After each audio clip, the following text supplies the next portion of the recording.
সম্মানিত দেশবাসী ও মুক্তিকামী ছাত্র জনতা, শহীদের রক্তের বিনিময়ে ছাত্র নাগরিকের অভ্যুত্থানের মাধ্যমে আমরা যেই ফ্যাসিস্ট হাসিনার পতন ঘটিয়েছি এবং একটি নতুন বাংলাদেশের আকাঙ্ক্ষা করছি, তাকে নস্যাৎ করতে বিভিন্ন শক্তি ইতিমধ্যে তৎপর হয়েছে এবং নানা ধরনের ষড়যন্ত্র এবং পরিকল্পনা করা হচ্ছে।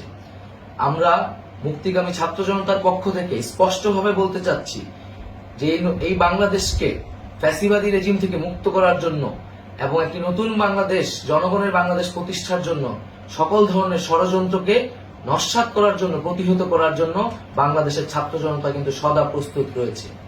আমরা দেখতে পাচ্ছি নানান জায়গায় লুটপাট, সহিংসতা এবং সাম্প্রদায়িক হামলার মতো ন্যাক্কারজনক ঘটনা ঘটছে।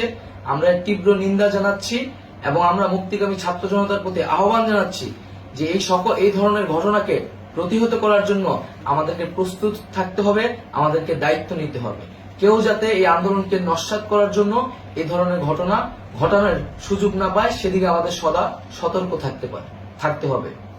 আমরা আরো দেখতে পাচ্ছি যে রাষ্ট্রপতি গতকাল বলেছিলেন যে অনতিবিলম্বে তিনি জাতীয় সংসদ বিলুপ্ত করবেন, কিন্তু আমরা এখনো দেখছি যে একটি অভ্যুত্থানের পরেও এই ফ্যাসিস্ট হাসিনার জাতীয় সংসদ রয়ে গেছে। তাই আমরা ঘোষণা করছি যে আজ দুপুর ৩টার মধ্যে এই ফ্যাসিস্ট হাসিনার যে জাতীয় সংসদ, সেই সংসদের বিলুপ্তি ঘোষণা করতে হবে। যদি আজ বিকাল ৩টার মধ্যে এই জাতীয় সংসদের বিলুপ্তির ঘোষণা না আসে, তবে আমরা কঠোর কর্মসূচি দিতে বাধ্য থাকব।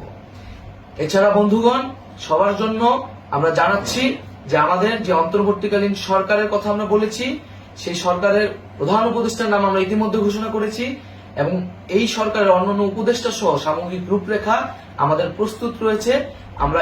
আমরা খুব শীঘ্রই সেই রূপরেখাটি জাতির সামনে উপস্থাপন করব। আমরা বাংলাদেশে স্থিতিশীলতা চাচ্ছি, সমাজে ন্যায় বিচার চাচ্ছি, সেজন্য কার্যকর পদক্ষেপ নিতে হবে এবং তার প্রথম পদক্ষেপটি হতে হবে এই জাতীয় সংসদ ভেঙে দেওয়া। এবং সবার প্রতি আহ্বান থাকবে, আপনারা শান্তিপূর্ণভাবে অবস্থান রাখুন, শান্তিপূর্ণভাবে এবং অহিংসভাবে এবং সকল পরিকল্পনাকে, ষড়যন্ত্রকে নস্যাৎ করার জন্য সদা সতর্ক থাকুন।